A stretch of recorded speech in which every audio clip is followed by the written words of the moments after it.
Hello, televiewers. Good evening. Welcome to this edition of Prime Hour.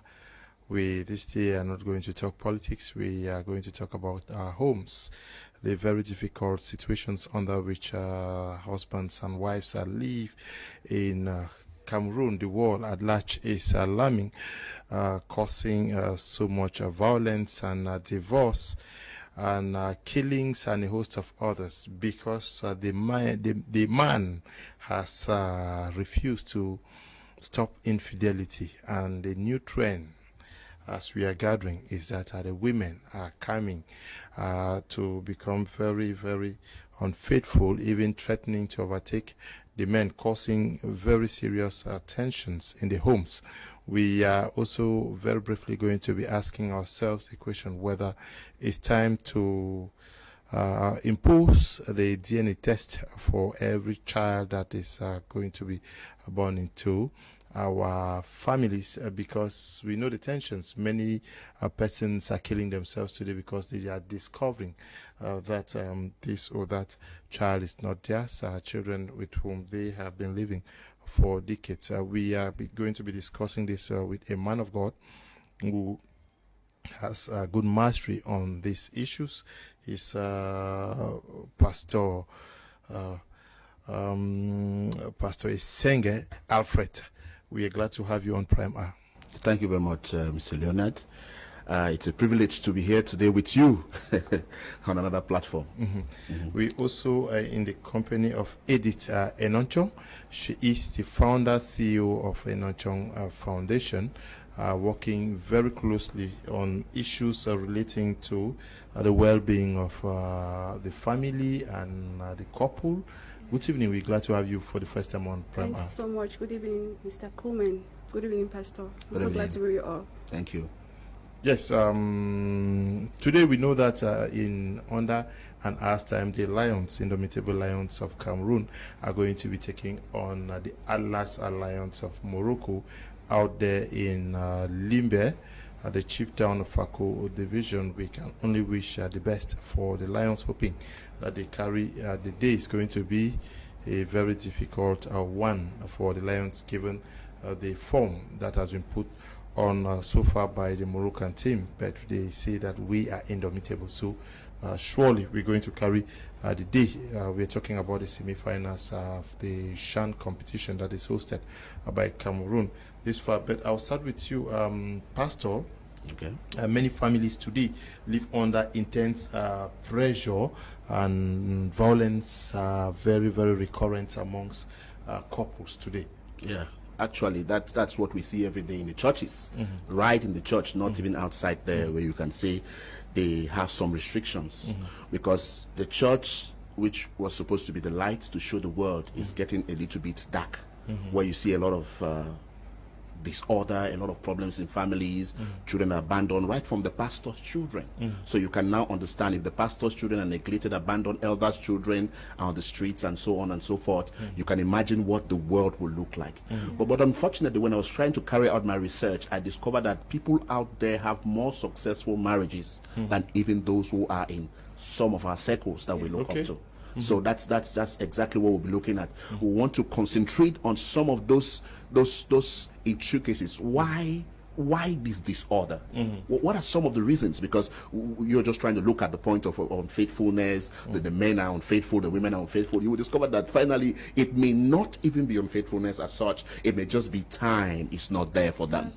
You know, people don't have time, especially these distant marriages, the kind of jobs we have in our society today. You know, the parents are never there. They go to the work in their job site at the morning and then come back in the night. And then the children are left at the mercy of peer influence. So what do you expect the society to look like? So that's exactly what we should concentrate our mind on, to see more. Let's try to remove our eyes from this thing of infidelity and so, because it's common anyway, but there are other very powerful factors. Yes, when you look at family circles today, do you also believe that most homes are under very intense pressure?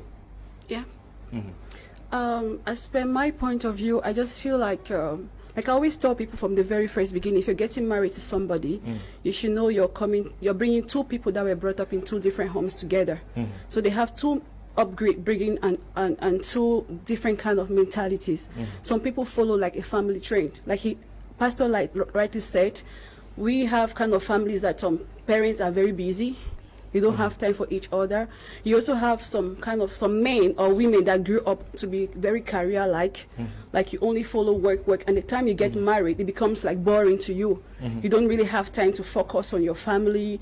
You want to taste the waters. You want to go out there to try all those things that are different that you never tried before, because your entire life you were all about book.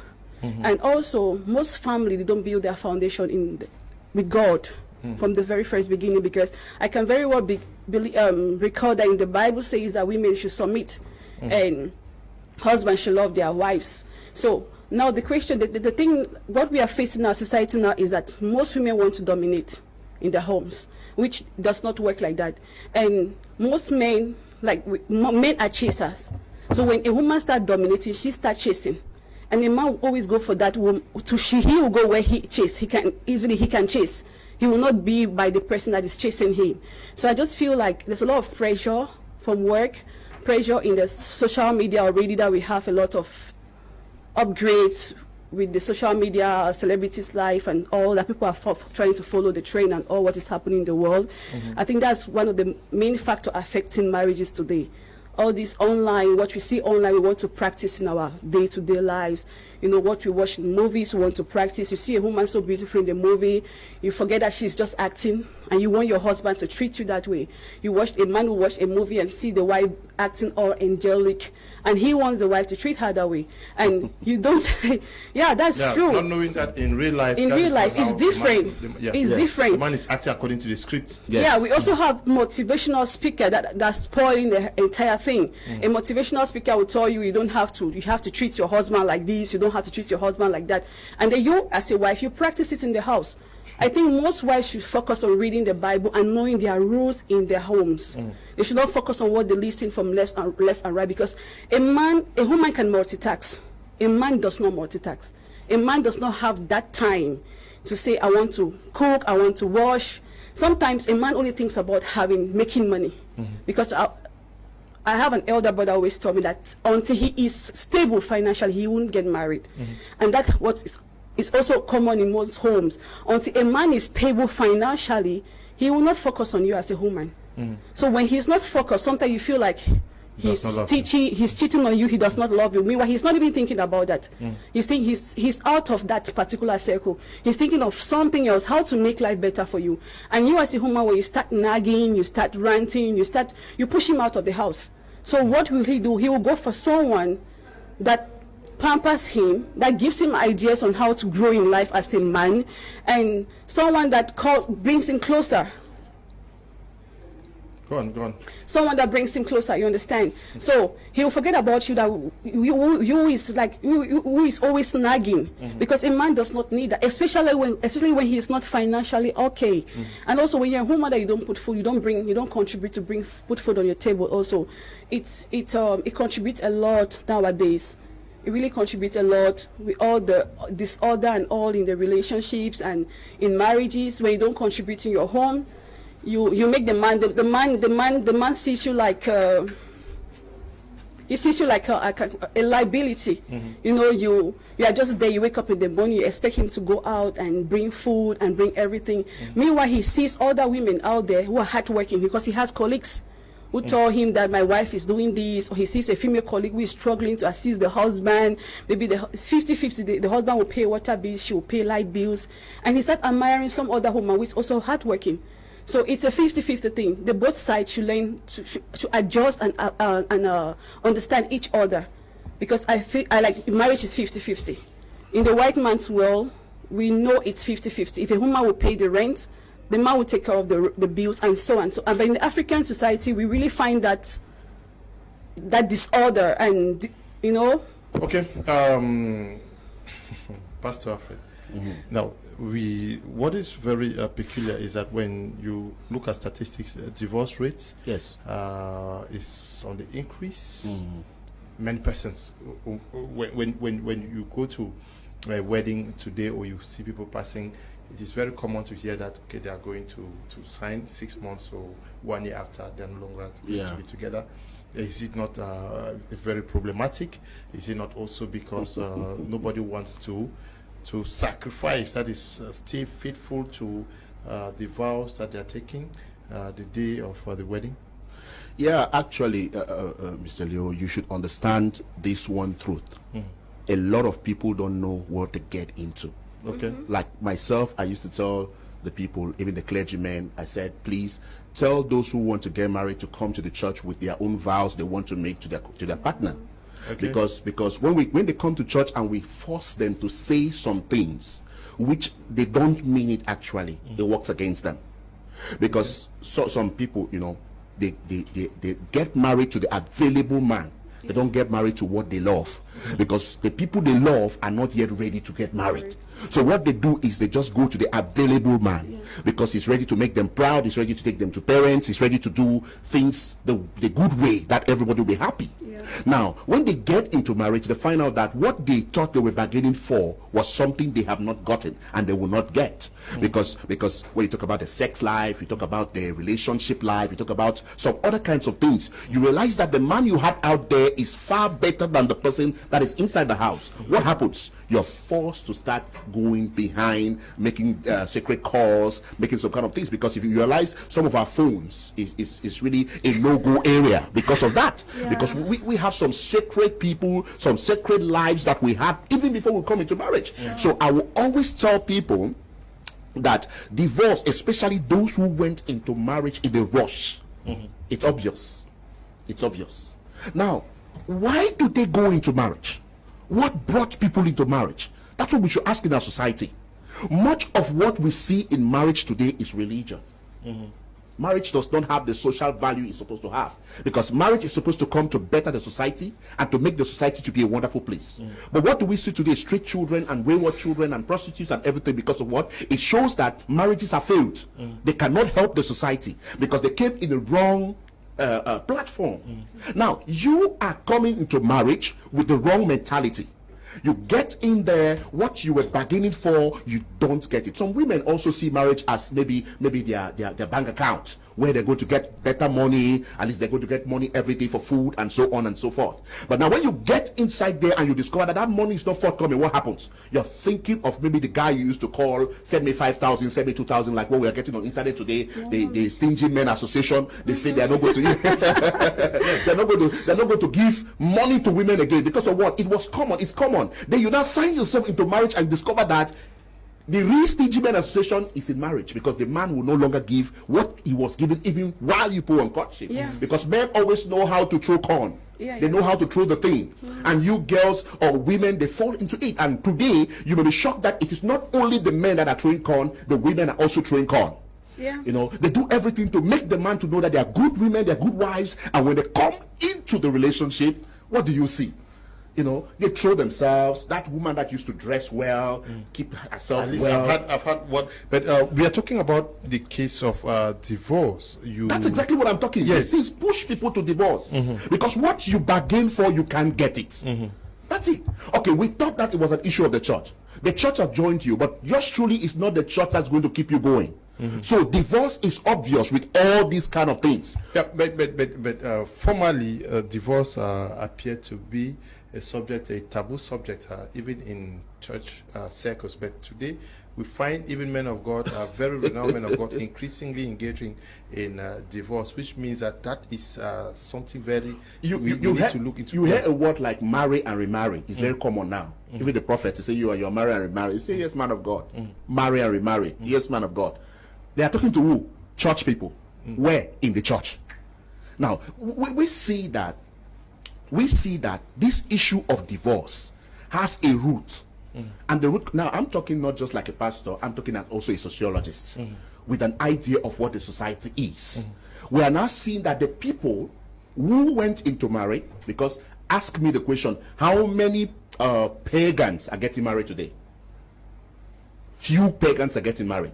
If you want to see real legal marriages, it's only Christians that are going in for it, because their religion teaches them not to have sex before marriage. And thus they must get married before they start sleeping with a woman. If not, the woman won't accept it. So they are now forced to go in for marriage. While pagans, they already start the thing even before marriage. They start it and enjoy themselves, and they see no reason to rush into marriage. And so when we're talking about divorce, we are looking at a circle of people, Christians especially, who go in for it. And now when you talk about Christians are categorized. They're in different categories. The Catholics have certain doctrines that bind their Christians together.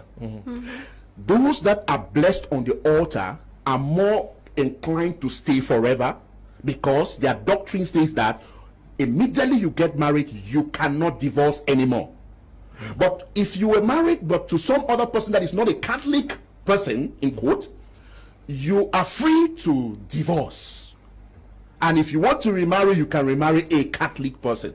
That's how it is. Now, when we go to the Orthodox or to the Pentecostals, they believe that there's no divorce. But now they say in case of infidelity, they should get married. That we're talking about Matthew chapter 19. Matthew chapter 19 brings us to that particular place where Jesus talks about it. The society was asking that Moses told us to divorce for some reasons with a written document. But Jesus said that it was permitted that you do that because your hearts were hardened. If he did not allow you to divorce, you will cause him problems. So now, increased rates of divorce in our society. Yes. You think that it's not because of infidelity, it is more because they did not take time to study themselves? Not studying themselves, they don't have the right knowledge for marriage. Okay. Just like I'm saying that the infidelity issue is a common thing among the pagans, so they don't have problems with it. So divorce is obviously not going to come out from there, because you sleep your own with your own man, I sleep with my own man. We'll balance the equation. But in Christian, they believe that you have violated a particular sacred doctrine, and because of that we can't sleep on the same bed, we can't do things together, and that's what is causing the huge rate of divorce, because it's religion that brings that kind of a thing. Religion, they say, okay, because of infidelity we have to separate today. But a pagan will tell you that no, I still love my wife, after all I'm also doing the same thing, so my wife is doing the same thing, so that's it. And some of them pagans, they believe more on the altars they make covenants on than the people who make covenants in the church. When you go and you take that particular palm wine and they tell you, they warn you that don't come back to this house again to bring another person, it's obvious that you are scared that if you go, some things will happen to you. But Christians, do they really fear the covenant they made on the altar? Are they afraid of it? Okay. I don't know. I know you were not expecting this topic. You were coming to talk politics, okay, but you have to contribute there. Are you also worried that increasing rates of divorce out there, we find persons who kill their spouses because they heard that they were cheating on them? You hear that people commit suicide because one or the other is cheating on them? Yes, if we look at the statistics around us, those who go to the Ministry of Women Empowerment and the rest, you realize that 70% of divorces is caused by infidelity, divorce, while about 10% is caused by family misunderstanding, influence of the mother-in-laws and the sister-in-law, before you have other causes. But we still come back to marriage, what marriage is all about. You have that in the African context, you have that in the Western context, then you have that in the religious context. Now people struggle to mix all in one. When you mix all in one, it will be difficult for you to succeed. Like for instance, according to the African tradition, when a woman goes to work, you get your salary, you need to come, you show your husband, this is my salary, you people plan together. In the Western world, a woman believes that that money is his own and the husband is supposed to spend on him and the child, and that money becomes so you see that people now mix up everything, and this thing now cause problem. Because if you go in the Bible, the scripture says that with regards to marriage, that a woman is supposed to be submissive to the husband. Why? The husband is supposed to love and cherish the wife. Yeah. So you realize now that there's a misconception about the aspect of being submissive. Some men take advantage of that aspect of being submissive, while some men do not consider that. Now we have another aspect of the white man that he came. us African men, we believe us in polygamous marriage. And our fathers were not cheating. Our grandfathers were not cheating.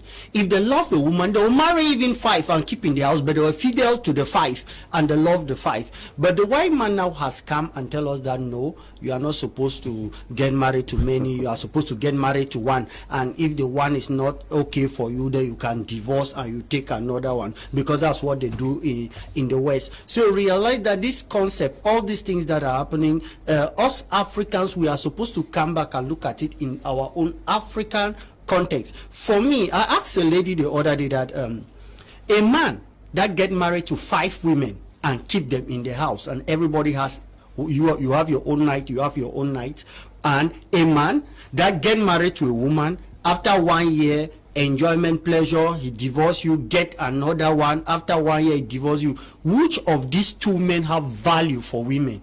You realize that the one that get married, divorce, change as toilet roll, does not have value as a man that has 3 women in the house and respect them. So the whole thing is just the misconception is just there. But I believe that if all of us, we come back and we look at it at our own African context, because our attitude, our character will always be affiliated to our own African belief and natural way of thinking. But if we mix that with that of the white man, it will be a total error, because you realize that in those days the father has his own house, his own room, the mother has his own room, the other wife have their own room. But now we say love.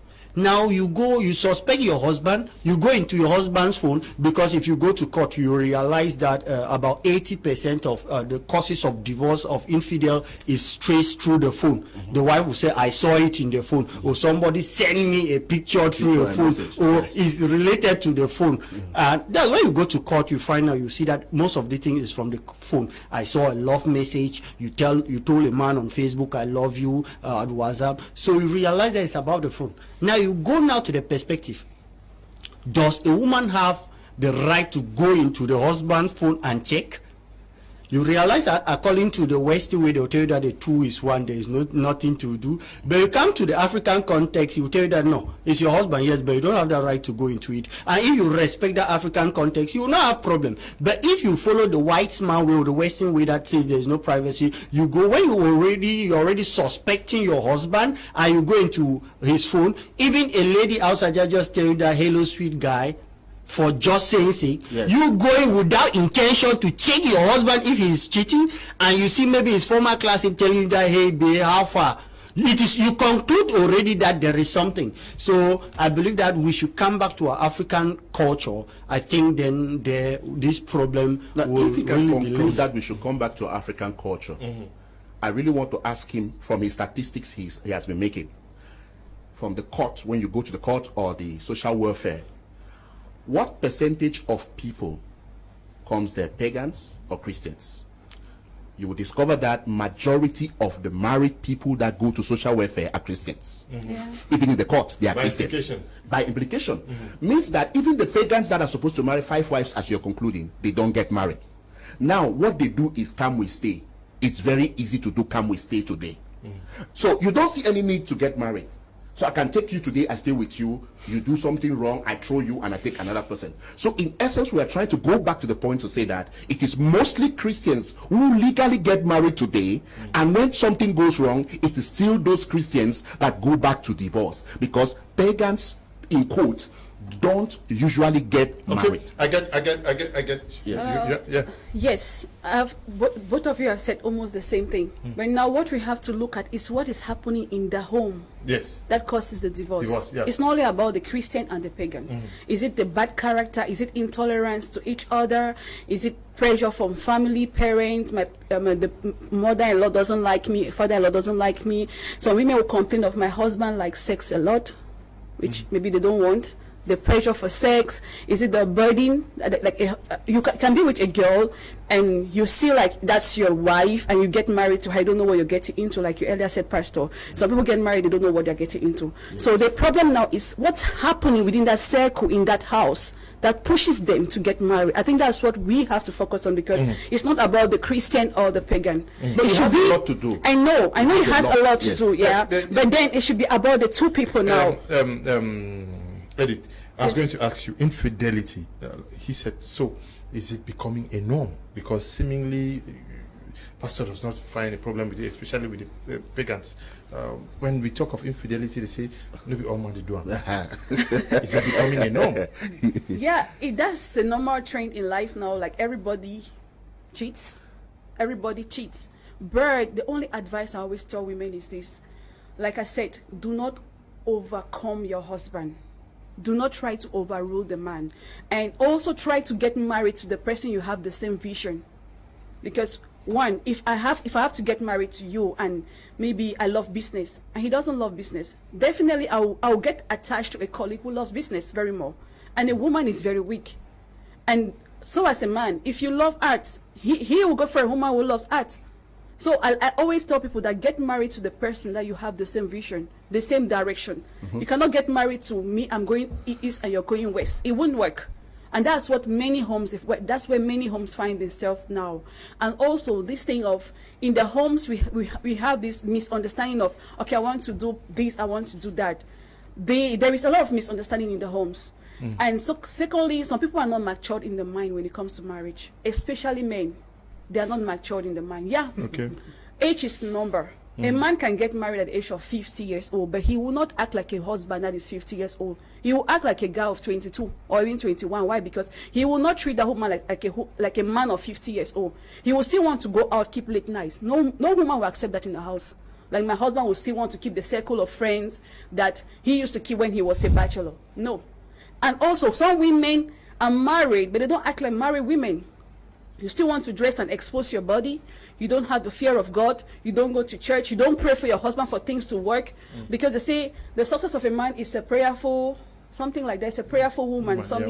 And a man reports to God. A woman reports to her husband. So a woman is the backbone of the house. So the two go together. If you two do not come to that, you don't come to a covenant with God. Okay, we want this marriage to work. It will not work. Yeah, but you say a man is married and now we still want to keep the circle of friends. Are you saying that once you're married, you have to cut away from a circle of friends? Or no. You should not late night.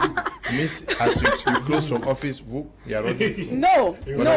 Okay, before you're married, before the marriage, maybe you used to come back home at 11 p.m., midnight. You used to hang out on weekends with friends. Okay, as a married man, you should come back home by 8 o'clock, 9 p.m. You should limit the outings with friends. You can have weekend outings with your wife. It's not like you just got married to her and just keep her in the house. No. Once in a while, if there are 4 weekends in a month. Who put those rules? Those rules, you should. Nobody put those rules, but those are the things that we should do to spice up the marriage. Okay, now when we talk about the African man, the African man does not believe in all those things. Yeah, and the marriages were pretty more successful. More successful than that. And right now, that's what I'm saying, that right now, we are copying what we are seeing in the Western world. We are copying social media, so let's copy it well. Let's be practical here. You say the man should not keep late nights. Immediately he finishes work, he should rush. Not immediately, you can hang out, but you should limit it. You should know you have someone in the house to meet. The Bible said the two became one. So she's your wife. If you want to hang out, like let me say, fine, you have, and the wife should also learn to love what the husband loves. If my husband is supporting Manchester, I will buy the mayo. I will watch the match with him. I will put a screen in my room for us to watch, because I'll not allow him to go and drink with his friend and watch the match all night. No. Do things you will keep your husband in the house. Do things that your husband will love. Because if your husband goes out there now to watch that Manchester City match, and then he sees a young girl supporting, he will be attracted to that girl. So it goes back to the infidelity. Yes, it goes to infidelity. And some women cannot tolerate. And like I said, a man thinks straight. If you notice, right, most of the suicide around us today is men. It's either they kill the wife or they kill themselves. Yeah. So now a woman is that person that can call you a witch, a wizard during the day, and she still wants you to cuddle her at night. Yeah, but because because a woman, right, she can talk, she can multitask, she can do everything at the same time. So that talking part of her means she doesn't keep things in her heart. But a man can get angry here. It's either he breaks something, he hits something, or he walks away. That is why we see most men killing themselves or killing their wife, because they cannot manage anger. Women manage emotions and stress more than men. If you see a man can break up with his wife today, and he will not get married for the next three years, or even he might never even get married. But woman will break up today, after 1 month she's fine. Oh, she's another man. Because a woman she'll easily take it out. The moment the other man will just treat her a little bit better than the previous one was treating her, she's good to go. Is that not already happening in the homes, but they know how to cover up? Yes, it's happening already. It's happening. That's why when the men discover those things already, they are bound to kill themselves, or they kill the wife because... Yeah.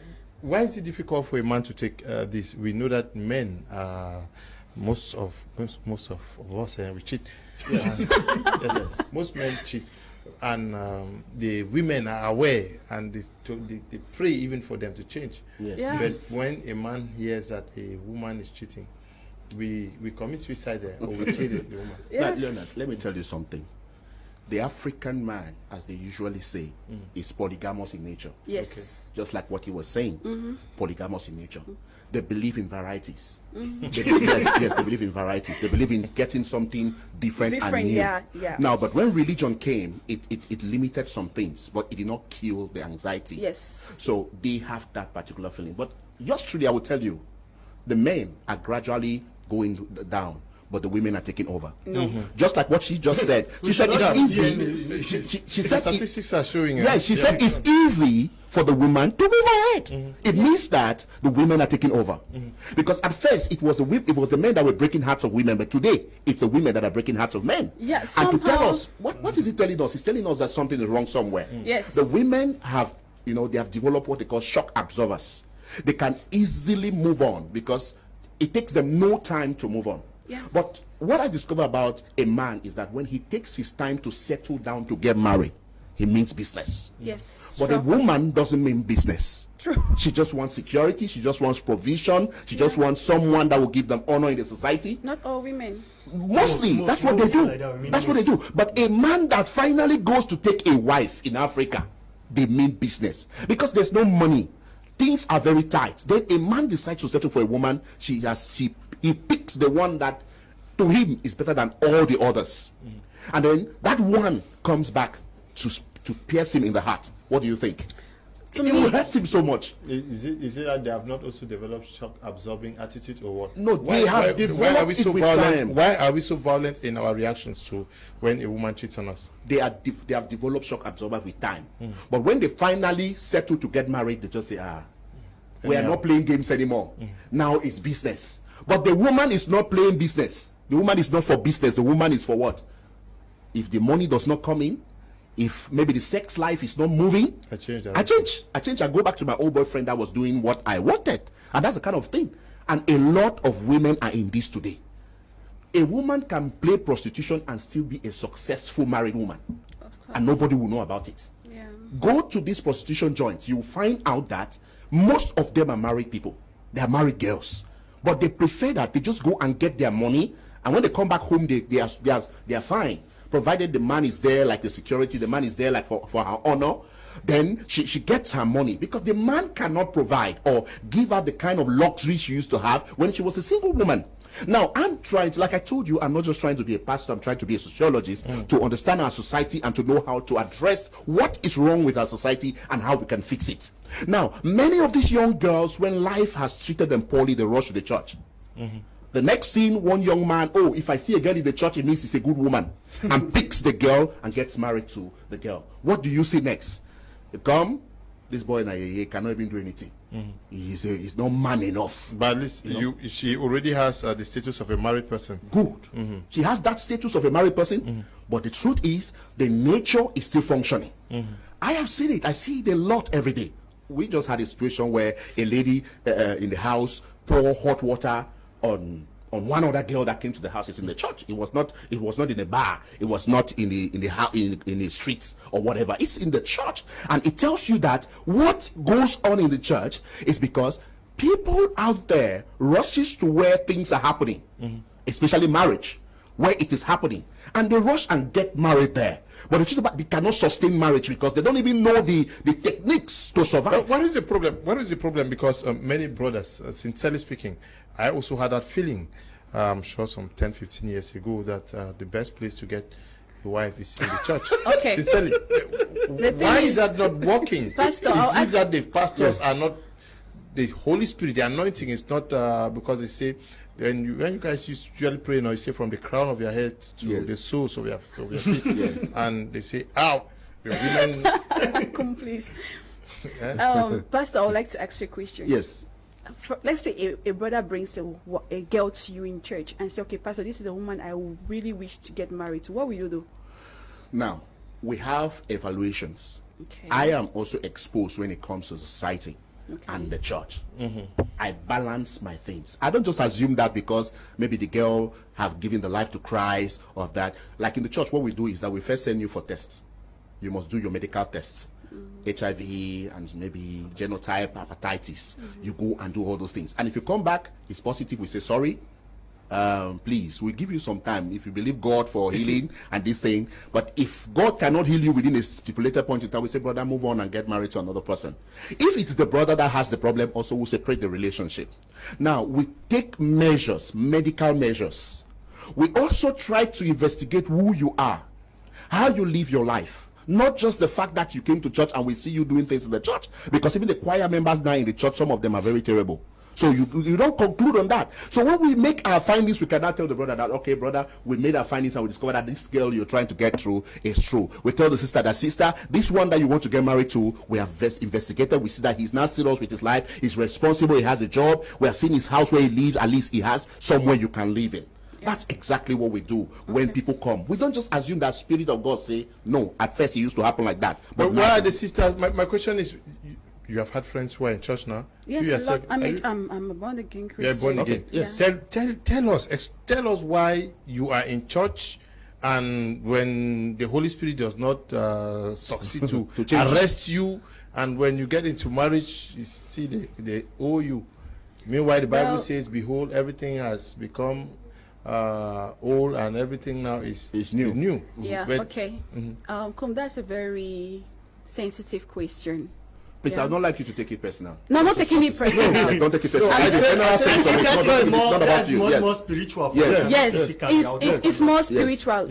It's spiritual. That's why I said it's a little bit sensitive. It's sensitive. Because now, if I'm in church and maybe the Holy Spirit reveals to the pastor or the prophet that this is my husband, and then we get married, the Holy Spirit is not going to follow you into your marital home if you don't call the Holy Spirit or invite the Holy Spirit into that home. That's true. That is why I said from the very first beginning that we should build our marriages.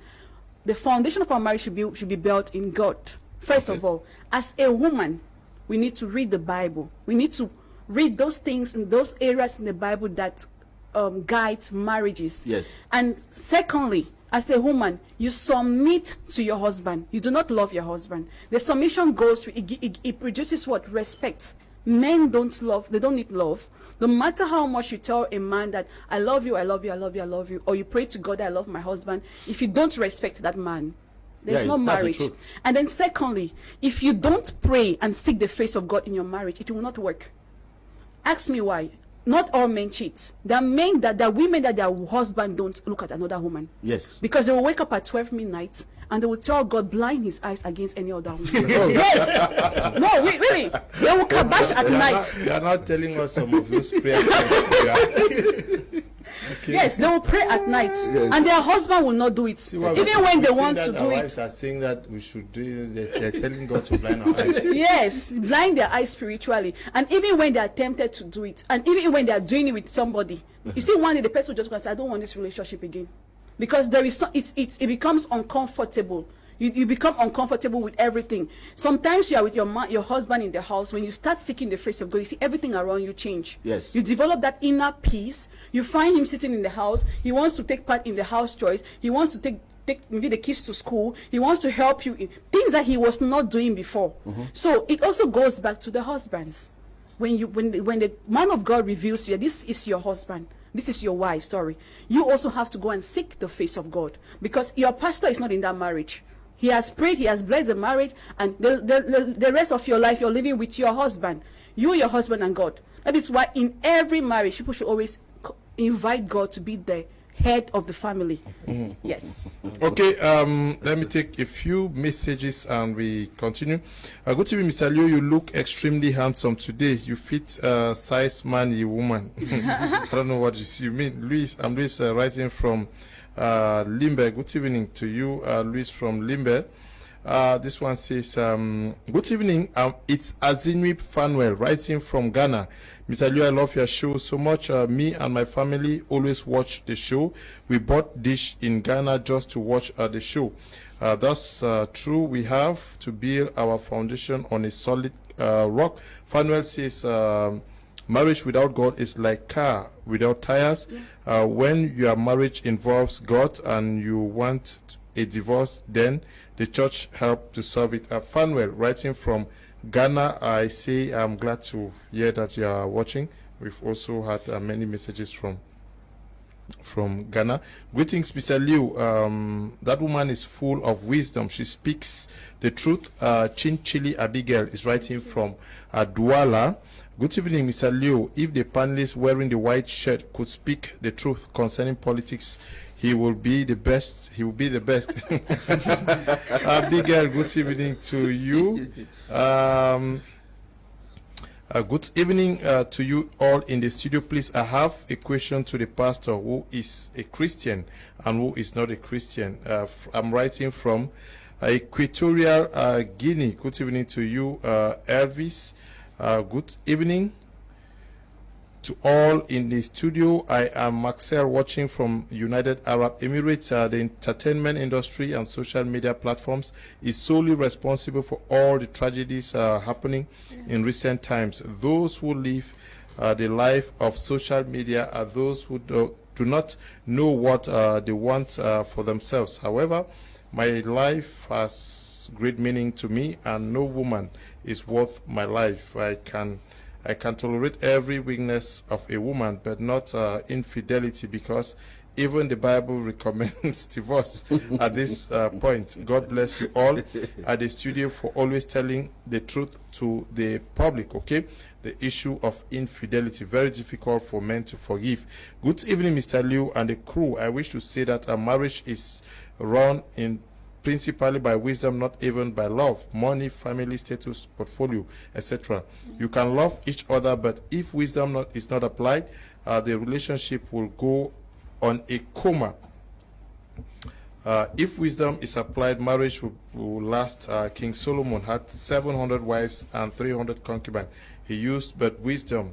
He succeeded. Thanks. Felix is writing from the United Arab Emirates too. This one, Mr. Liu, thanks for this wonderful program. I always watch all your programs. Keep it up. Thank you too. Good evening to you all. At times it is good for the wife to nag, for it may produce the man on. Ayuk Tani is writing from Tico. Now, there is also a trend that when things are not going so well, the first person who usually leaves the home is the woman. But when you look at the situation of our mothers, it was rare in those days. Why is it so common now? Yes, we have the various aspects which still go back to the traditional aspect. Because when you look at the issue of divorce, you realize that Muslims really don't divorce like us Christians or pagan do. Because from the onset, you are being trained. You are being trained to know that no matter what you achieve, you have to serve a family and a man. Secondly, the other aspect also that I think is based on premarital sex. For instance, a woman that has been having premarital sex, he's used to go out, spend 40 minutes, 50 minutes, and you realize that you get married and you meet a man that will definitely spend but 5 minutes. It becomes a problem. When I talk about minute, I believe my viewers understand what I'm talking about. When you're with a man, you are used to, before marriage, you knew that the man you had 50 minutes, 40 minutes, it was good. But when you get married, you realize that the one you have spend just 3 minutes. and it is not going. And this is one of the problems that we meet. But if you didn't have sex before marriage and you get married and your husband lasts for 3 minutes, it will not disturb you because you don't even know how 40 minutes is, because you are used to with 3 minutes.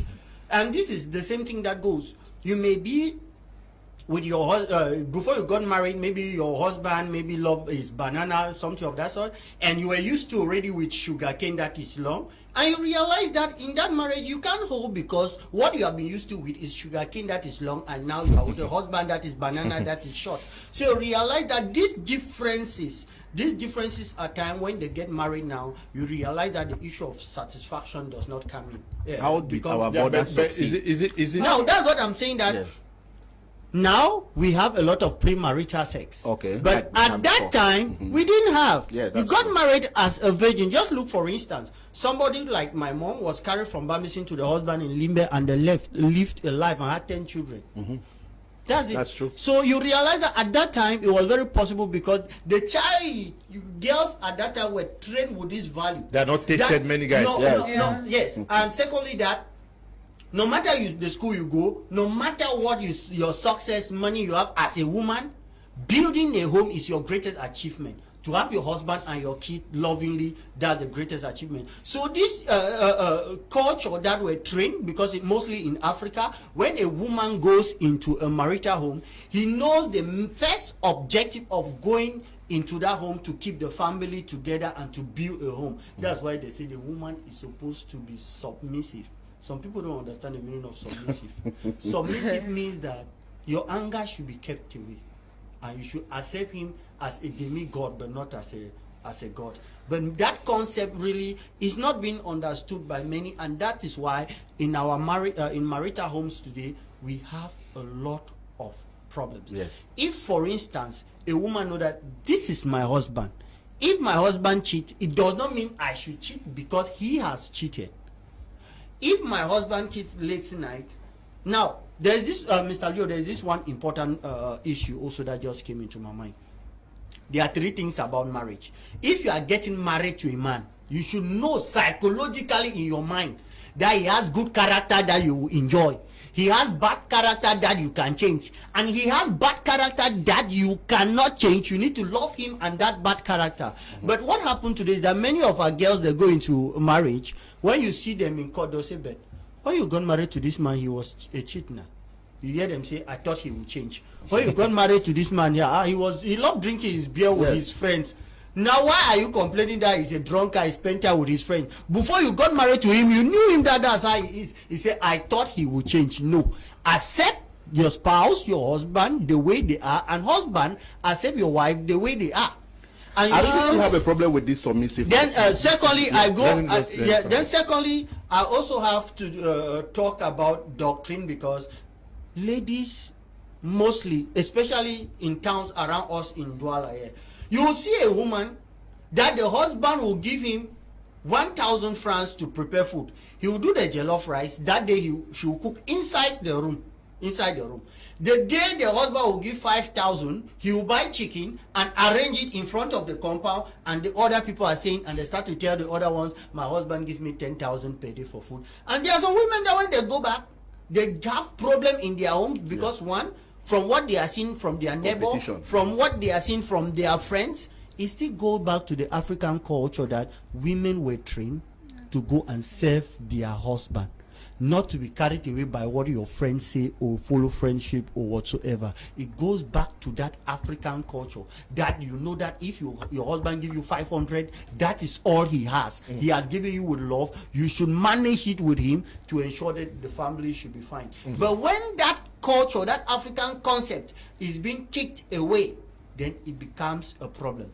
Then finally, there are some of us men too that we are useless, like very useless. You see a man, he goes and drink with his friends very well. He has side chick. He spends more in the side chick than the wife. You go outside, you visit your side chick with children, you give them money to cook, and your own child's school fees have not been paid. Men too, we are supposed to be responsible. I don't see how a man, you allow your married wife in the house and the hair is not well kept and you give another woman 120,000 francs for Brazilian hair, Italian hair, or the rest of the other hairs, but your own wife in the house is not okay. It's not well dressed. Yeah. It's not well kept. It's not looking good. You go after the one that is shining, not knowing that you can make that your own in the house to be shining. So this issue of divorce actually is a concept which men are supposed to love and cherish their wife. And when a man love and cherish the wife, automatically that man become a loving husband, as the scripture says in the Bible. When a woman accept the husband for who the husband is, and assist the husband and work with the husband and understand the husband, it goes now to the aspect of submissiveness, which the scripture says, because marriage is based on three things. It is based on love, trust, and understanding. We should consider trust first before the love issue. She's supposed to talk, but you had something to do with submissiveness. Yes, but just be brief. Yes, this issue of submissiveness, we talk about women submitting. Now, this is also another cultural problem. Man and woman, they are the same when it comes to living together. That's the kind of life that God wanted man and woman to live from the Garden of Eden. God set that principle, man and woman. That's why it was easy for Eve to give fruit to Adam and Adam eat. It was a normal thing. But if it's today, it's not going to operate like that. Now, I think that people should come to a platform where they don't see anybody like a subordinate. Men always see women like subordinates, and that's exactly what poses a lot of problems in our homes, especially in Africa. But abroad, let me tell you something that happens abroad. The men serve the women. If you don't do it, they'll send you out of the house, or you go to court. I know of those cases.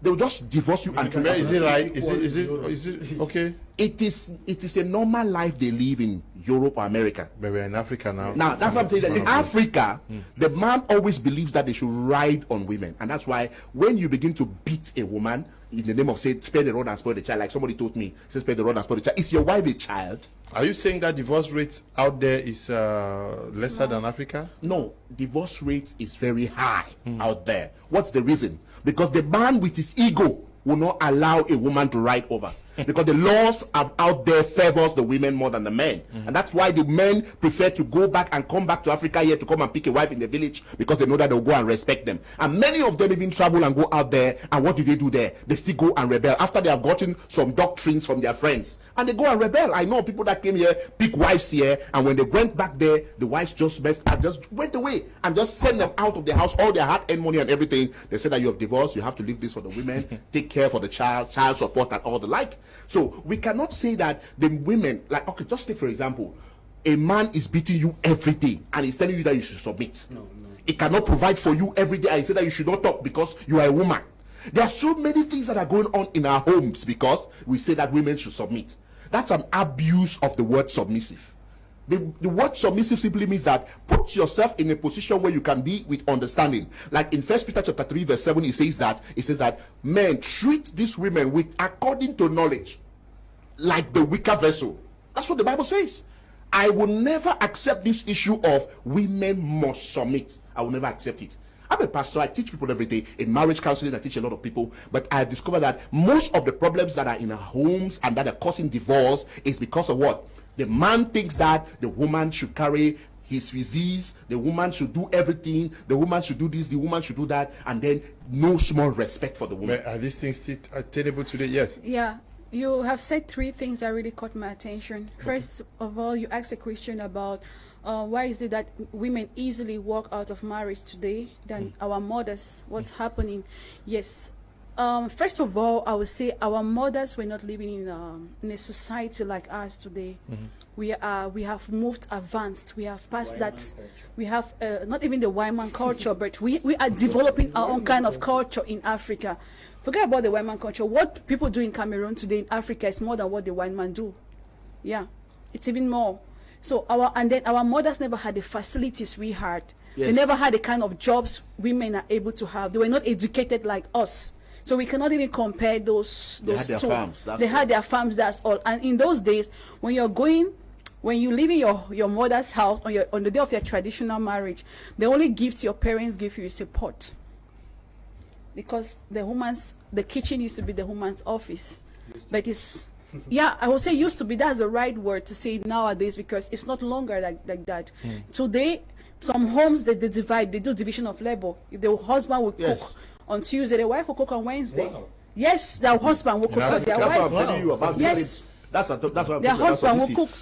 And some husbands also, they consider the fact that maybe the wife is working, maybe she's going to school, they have to assist her. Yes. They have to do that. And then you said some husband go outside and give their side chicks 120,000 to buy human hair, and then their wives at home, and they are looking all shabby and all, they don't take care of their wives. Okay, fine, I'm a woman, yeah, and there is no way on earth I will be shabby for my husband. It depends on how you, the woman, you want to keep yourself, on how you want to look. That if I tell my husband to give me money, he doesn't give. I look for a business. I'll be creative. Yeah. Yes. Between you, maybe the side chick creates value for herself. That is what I'm saying. And he sees reason. That's what I'm saying, that I will be creative to have value for myself. So he will not have reasons to give the side chick. And that's why in my foundation, Enocho Foundation, we empower young girls, because a lot of the girls we empower are women that are young girls who are married and they don't have a future. Let me not say a future, but they look like all women, and they are very young because they do nothing. The husband will just go out, come back anytime he wants. He only throws money on the table, 2,000, 3,000 to cook, but they are spending outside. They're chasing other women. So what, as a woman, what we have to do, every woman listening to me right now, what we have to do is empower our own self. Don't rely on a man that he has to give me money for my Indian hair. No. If you empower yourself and you're making money for yourself, you will buy Indian hair. He'll be the one asking like, it did cheat. Wait till they happen. Yeah, he will start feeling like insecure in the house, because already you're taking care of yourself, and he'll be forced to give you money, because he will not want you to continue getting money when you're getting for. Because at that moment, you're twisting his brain. He doesn't know if maybe you're getting money from that area. And some women, we have to be creative. Learn how to do your hair yourself. You don't need to throw yourself. We're having in a day that even the paint to eye is 100 francs. So if you say you abandon yourself, you become all fat, you cannot work out, you cannot work out anymore to maintain the sexy you that your husband made. I'm sorry for you, sister. You're developing a heart attack. And then coming to you, what Pastor said about those in the diaspora, most especially, having a high rate of divorce and sharing of bank accounts and child support. Yes, most of our brothers have lived out. Yes. I've been living out for a very long time, and what I realized that most women work more than the men out there. That's the truth. They work more than the men. Because us women, we have that luck. You can they favor us. Have an advantage. Yes, that's the right word. Thank you so much. We have that advantage too. They protect us. Like where I've been in Dubai. There is a part of the train that is just for women. If a man's if you enter there, they give you fine for 32,000. The boss, yes. So now, if I go for a job between both of us, like a man and a woman, they'll be like, okay, let's give the lady. You know why? Because they want to reduce the rate of prostitution in the society. They believe that if a woman is working, they will reduce a lot of maybe prostitution, diseases, and especially the black women. But the black man now, sometimes you cannot really stand to do the kind of job the woman is doing, or you don't have the opportunity. So then, what do you go and do? You become a laborer. Maybe you're doing construction work, and maybe your wife or your fiance or whosoever, maybe because she's beautiful, you take her for an air hostess or a receptionist, and she's earning more. And then you, as a man, you're putting up a bad attitude in the house. The woman will not tolerate it, because she's bringing in more money. And maybe that woman is helping your family back home. But that depends also on the relationship. But even that is what we're saying. No, I want to be a bit pragmatic. Are you saying? I want to be a little bit pragmatic based on what he just said. Yes. Based on what you said, is like the women out there are trying to dominate the man. No, some men, they are not trying to. They do. They do. Why? Now, because of something. Yeah, it's also part of insecurity. Excuse me. It's also part of insecurity in the side of the woman. Yes. Because some men, you are with a man outside there, you're struggling, you're bringing all your money, you're giving to him. He's having your card. But that man withdraws money and sends to a small girl in Cameroon. Yes, they sponsor girls in Africa. Yes, it happens. So majority of the women, they deal with men based on the experience of others. When they come, they are very nice. When they start seeing your friend, your friend is having problem with their wife because you discover that your friend came to Cameroon and he was flirting with a girl. I heard a story of a man who was flirting with a girl, and he came, I don't want to call the country, he came to Cameroon flirting with a girl, and the girl had a chain of boys working with her, took naked pictures of this man, sent to the man's wife, sent on Facebook, and the man is almost paralyzed right now. No, it's happening every And day. the guy is demanding for money. You understand? So now, if that's my husband, and maybe okay, that's my husband's friend. Birds of the same feather, we flock together. I will feel like my husband is doing the same thing. So you don't have to 100% or even 80% blame the women out there. Blame the character of the men. Some men are out there, they don't want to work. Their wives will practically force them to go and get a job after a long period of time. They don't want to study. They're not like that out there. They want to have quick money, buy flashy things, come to Cameroon, ride in big cars. That's all they want. They want to show off. They want to run. They want to run that race of I'm a bush faller. Meanwhile, the women are killing their asses. They go to school. They have to do nursing. They have to do this in a very short period of time. They give birth to children. Yes. Okay. Yeah. Let me take some few messages, Mr. Liu. You see, the African woman is trying to copy the Western world, which should not be the case. In my days, my father rarely gave money for food, but my mom did not ever make it a problem. But today, try it too, and you will see the woman holding him at his belt. I witnessed a case like that. My neighbor newlywed fought in the night. You see, the reason may interest you because he asked her to cook only his traditional meal, and he didn't buy gas bottle and plate. Mr. Lucas, writing from Limbe, thanks. Thank you very much, Mr. Lucas, and thank you to all of you also watching us on social media. Mr. T writes, say, good evening, Mr. Liu. Marriage is 99% physical and 1% spiritual. Earlier, a lot of Christians refrain from the myth that marriage is all spiritual, the better cause. People turn to burden God on the wrong choices they make. If it happened for Adam, it won't happen in this era. We need to step up the plates as married people stay committed, work out our physical differences, and let marriage roll on smoothly. Always remember, it's a process. Trust the process. Mr. T is writing from the US. Good evening to you. Good evening, Mr. Liu. Marriage is about discipline, communication, and truthfulness, and we also need to stop copying things on social media. Please, for the pastor's number. He's a great man of God. Just ask for his number after the program. I'll send you the pastor's number. Hi, Mr. Liu. Very interesting program. Keep up. This is the only debate that the CPD man has said something good. Ngiando, writing from Mancon town in Bermuda. Good evening to you, Ngia. Good evening, Mr. Liu, and all the panelists in the studio. I love your program so much, and the man over the white shirt is a good love politician. He must have been a philosophy student in school. I'm Collins, writing from Tomber. Good evening to you, Collins. Mba Derek says, good evening to you all. The main thing killing us Africans is that we use parts of the Bible that suits us. Okay.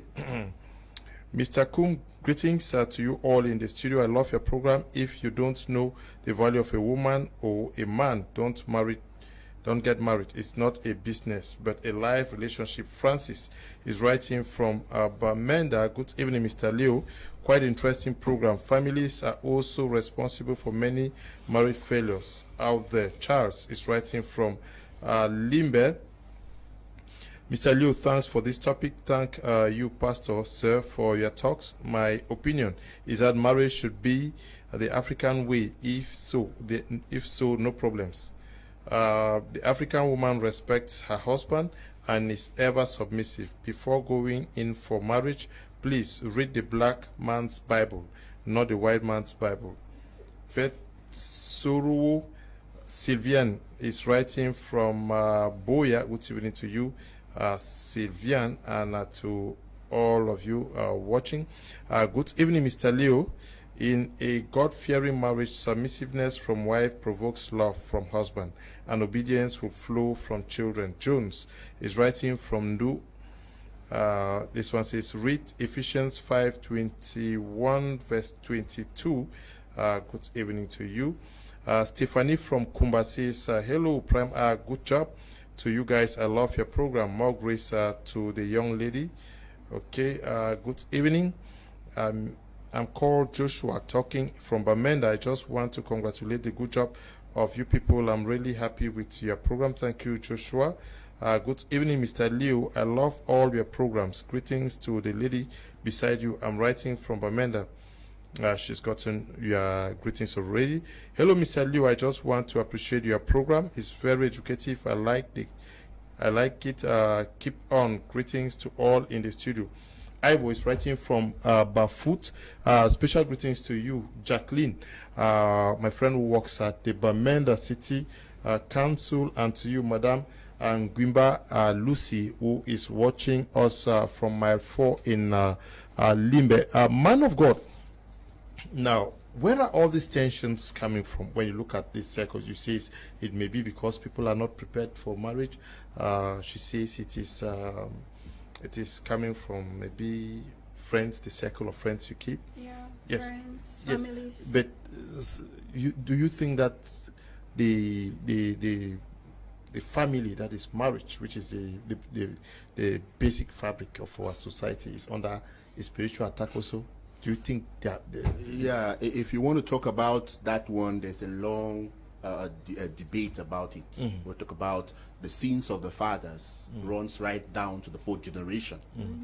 You know, they said if you're coming from a family that was polygamous, obviously you will have that gene in you and you want to be polygamous.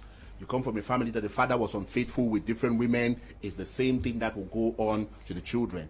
And that alone is playing a lot of role in the lives of people. That's why you hear pastors and prophets, they are telling us today that we want to pray for your background, we want to break the yoke from your background, you know, you raise an altar for the Lord, destroying the other altars and all the like. They say all those things trying to point to the fact that besides you as an individual today, there are other things and other forces trying to pull you down. We cannot reject that fact. There are other things like that that brings down people and pull down marriages. But the truth about it is that women are always raised to know that they are going to get married someday. But how many men are being raised like that? Okay. The men are not being raised with the concept of they are going to get married someday. They only make them to know that someday you're going to grow up and be a boss. And they believe that one of the people that they're going to be ruling in that their office is the wife. So they grow up as a boss. How many women take their time to teach their sons how to be a husband? Now, what do these sons see around them? They see unfaithful husbands. They see how the husband beats the wife. So he grows up to develop that kind of tendencies. And that's why sons who are coming from homes that are having these wife batteries obviously goes into that because they believe that he was beating my mother. So they get into that violence. So you know, they were raised in an environment of violence and obviously they become violent. Now, if the society must be a wonderful place and we must do something about these divorce issues, people must be trained from childhood, just like how we train our children from nursery school right up. Why is marriage not taught in schools? Now, I think the only time I learned about marriage properly is in the university when I was doing sociology and anthropology. That's when we learned on marriage. But all through my life, I did not really learn something about marriage, except maybe when you go to the church. And when you go to the church, they will tell us that, no, the married people are going to go this side. The single are going to go the other side. And so the single never know anything about marriage. They don't learn about what is happening in their homes. So what they do is they just learn how to choose a wife, but they don't learn how to be a successful husband at home. And that's exactly what is causing us problems today. By God's grace, I learned it by hard way. I grew up as a young man. I've been married today by the grace of God for 16 years and 4 kids. So I take care of my home so properly. My wife, you see, she's working. At least you know my wife. So you She's know my classmate. Yeah, classmate. So she's a very successful woman. And I tell you, I have a very wonderful home. Though there are other ups and downs, but they are normal things that should be at homes. But we have never got up one day that we're going to divorce because these things are not going to go. It has never crossed our mind. But we know that it's going to work because of what? I have in my mind as a man that no matter what a woman has, she's my wife. And I will always be the man and not be a baby under or what. And I should also know that I should not abuse her right. I should give her ample time to become the professional woman that she is and to exercise her duty that she's carrying out there. And it makes us to be very successful in society. So I am not talking out of maybe a joke or what. I'm talking out of experience. And as a marriage counselor, if you go to my Facebook page, you see I talk a lot about marriages. I talk about marriages and the things that are happening in society. Many people were not prepared for marriage from the onset. From childhood, they were not prepared. And even if they come to the society is like, they're not marriage friendly, you know. So people grow up to have girlfriends and boyfriends. That's why you have a lot of, you hear of what they are writing today. My ex. If your ex come today and tell you I have this problem, what will you do? If your ex appears today and say that I am in a hole or I'm drowning, what will you do? Because a lot of people have a lot of ex. Then finally that ex they want to marry, they forget that ex they're talking about is not the one in mathematics in school. And then it becomes a problem tomorrow. Because of what? The ex that may have been the best choice has been dumped. And now, because of pride, I don't want to go back to my ex because it will look somehow. They go to pick some other person that is ready for marriage, and then fiasco comes out. I would suggest to some people, some of the ex you left before, I think you should be thinking about them. Okay. If you're thinking of the choice of marriage. Yes. Yes. To you, what could be pushing more women outside today? Because studies are proving that the more and more compared with the past, many more women, and the pastor even raised it that the women are overtaking the men. Yes. What is pushing them out there? The main issues still go back to the concept in which I was talking about. Satisfaction? Training back at home, moral home training to get from home.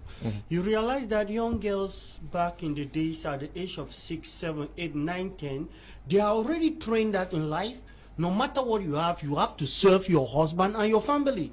And when a woman gets married at the age of 16, 17, 18, she knows how to take care of the home. But now we have those that have gone to school, they have the degree and the master's degree. At the age of 30 years, they cannot take care of their homes. That's the main thing which I believe that many parents, maybe because of the job, they fail to inculcate this aspect of family life, giving this home training to a child at that basic level, because it sinks at that level as compared to when they are already at the age of 25. Because you won't answer a reason why a woman that gets married at the age of 16, 17 years, less educated from the village, succeeds in her marital home than the one that has master's degree and is about 30 years.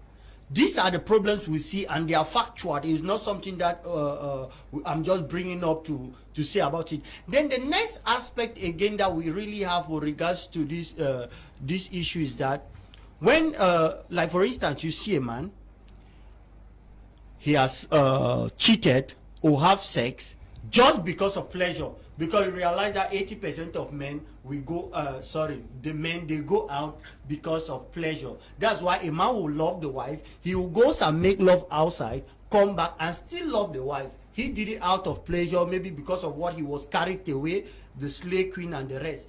That's why we say men cheat for pleasure, but women don't cheat for pleasure. They cheat because of love. It depends. That's what we're saying. That's the reason they go out now. Now, when I talk, we all know it depends. We know that when I say men cheat because of the slave queen, what they are talking to, I mean in majority. When you say women cheat for something, not pleasure. When a woman has 4 guys and is cheating with 4 different men, is that for love? They brag for having more men these days. No, please. We should not mix it. We should not mix it. Or when we are talking about the single ladies and the married women. No, even married women. Yeah, but the single lady is more as compared to like you see a single lady. He has 4 boyfriends. He has the one in Facebook, the one from WhatsApp group, the one from the village, the one from primary school, the one from secondary school. Aboki from the store. Yeah, all those ones they have them. But when a woman is married, and you see the husband not being at home often, and he has a neighbor that can keep her company, Yeah. she can fall at that aspect. You see a husband also that does not have time to be, because I realize that in boyfriend and girlfriend, it is more romantic than in marriage. Because I realize that when it goes to, for instance, boyfriend, girlfriend, they even have fun, discuss on the bed, kiss before they even go to the other aspect. But with married people, they usually just go straight because of the familiarity. Because when you go, for instance, like a slave queen, you go to her house, she will give you food. When you are eating, she's wiping your mouth. Baby, are you full? Wiping your mouth, you know. But when you come back home, the women at home, familiarity. They say, I'm already sleeping. Your food is inside the kitchen. Go and get your food. I'm already sleeping. Whereas the side chick is also very... So we have this concept. But the main issue, why, for me, men don't give the time the women actually need to the women. And that's why most of the women they go actually out. Go out. Because if you call your wife, you are out per day. You call your wife 4 times. In the morning, 11 o'clock, 2 o'clock, 3 o'clock, before you are coming back home. I don't think that woman will have chance to be thinking another person. No. This time it's not like that. A woman can be with another man on the bed and you call it, she's speaking and talking to baby, how are you? Yes. Then that woman, that woman does not have the value. What value? Yeah. At the end of the day, we have a man of God in the house. Yes. Like at the end of the day, we should build our home with God as a foundation. Because a woman with a fear of God will not go out to cheat. Yes. And I think most churches should, like, they have weekly services. One of the days in the weekly services, they should put it to teach love. Let's call these women godly women. I don't want us to call them Christians. Godly women don't cheat. Okay, now, Yes. we, like what you said, that most men are not being taught to be husbands. Yes. It's the same thing. There's some women that they grew up in very luxurious environment that they don't even know how to wash their own dresses. So do you think that kind of a woman can make a better home? No, they cannot. So it's a 50-50 thing. Whatever a man does, a woman will do it.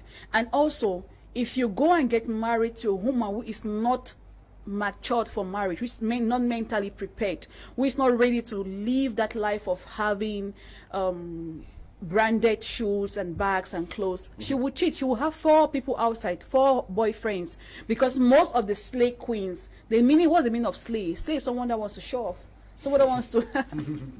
a slave life is a celebrity life. So a slave queen, to maintain that kind of status, you need to have more than even 4 boyfriends, because one cannot provide the branded bag, the branded shoes, the kind of hair, the bone straights and all that is trending now. Yes. They cannot provide that. So if you go and get married to a slave queen, what are you expecting? You have a wife that maybe one day walk away from you because you cannot provide.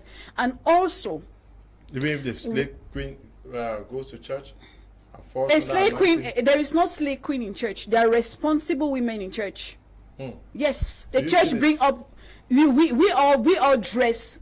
We all, let me put the word sexy. We dress well. We cover our bodies. We have the good things. But our mind is not to keep a certain standard. Slave queens are there to maintain a certain standard because they show off on social media. They have to post what they wear on Tuesday. It's a concept. The Bible says you are the It's a concept. It's a concept. It's some particular. Yes. These women are slaves. Yes. And then secondly, in the churches today. Well, but they are the front line. They are ushers in the churches. That is why. They are there. That is why, Pastor, you said when a brother, I asked you a question. If a brother brings a woman to you, what do? You assess the life, right? Good. So you have to assess if it's a slave queen or not. And then nowadays, what makes women to go out of their homes, or men walking out of marriages? 70% is this match up marriages. Like my brother is in America, he's looking for a wife, yes, and then they just hook you up. The brother comes after 1 week and then gets married and then go back, and then you go and meet the brother. You don't know yourself. Pastors too used to do that. That the Lord have revealed that that is your wife. That you are in church. So that one you are in church. Before, it used to happen. And if you are in church, at least you see yourself every day. But not some strange person who just leave from nowhere maybe you've not spoken to the person up to 1 month. He comes to Cameroon, he's married to you, and then in those days, even now it's happening. That's why you see, in those days, like, I'm saying that my mother did not know my father. They carried her and brought to Limbe, and they have 10 children. I'm we the cannot last. compare the mothers in those days and now, because they had a different upbringing. Okay, for example, what happened in the incident in Australia of a man committing suicide because he discovered that the girlfriend is pregnant for twins before she traveled, or before before meeting him over. Yes, maybe their relationship maybe has just been barely 1 month, or maybe 10 years. Who knows? Nobody knows the real story. But then, while they were dating online, she was having someone in Cameroon.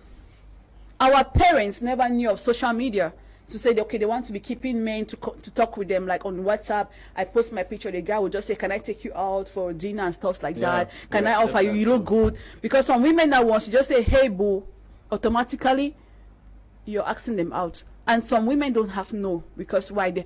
Nowadays, I like a town like Boya, I call them lost generation, because they live in Texas. They like the live right now. Yeah, they're the one that look for men right now. Just look at your picture and they like you. Yes, and they're the ones making most homes to break, because they are the ones they chase more of married men, because they claim married men take good care of them. Yes. So I say you that is young, beautiful, and decent. You're keeping your own home. You're trying to keep your home, and then you have a slave queen out there texting your husband every day, sending nude pictures to your husband every day. Do you think that kind of a marriage will work if the man is not strong enough? Even if the man is strong enough, the woman sees those things, right? And the man must have not blocked the girl. They will have issues. She will be like, he's cheating. And when the woman starts nagging, there is no way you calm her down. You will not prove to her that that woman is not your girlfriend. There is no way you can prove to her. Okay. I would recommend that the issues about marriage need to be taught in schools. Yep. It is the only institution that people don't really learn before involving, and we are expected to be there forever. Marriage is like a company. If it collapses, it affects the family suffer, children suffer, the in-laws suffer, friends suffer, and even affects the state institution, that is the government and the church involved. Marriage should be taken as a serious course in our institutions. Wisdom is strength. The importance of going in and effects of checking out be emphasized. Sorry. Okay, Felix is writing from the United Arab Emirates. Hello sir, I'm really proud of the message. I'm calling from Mutengene. I confirm the man with a coat.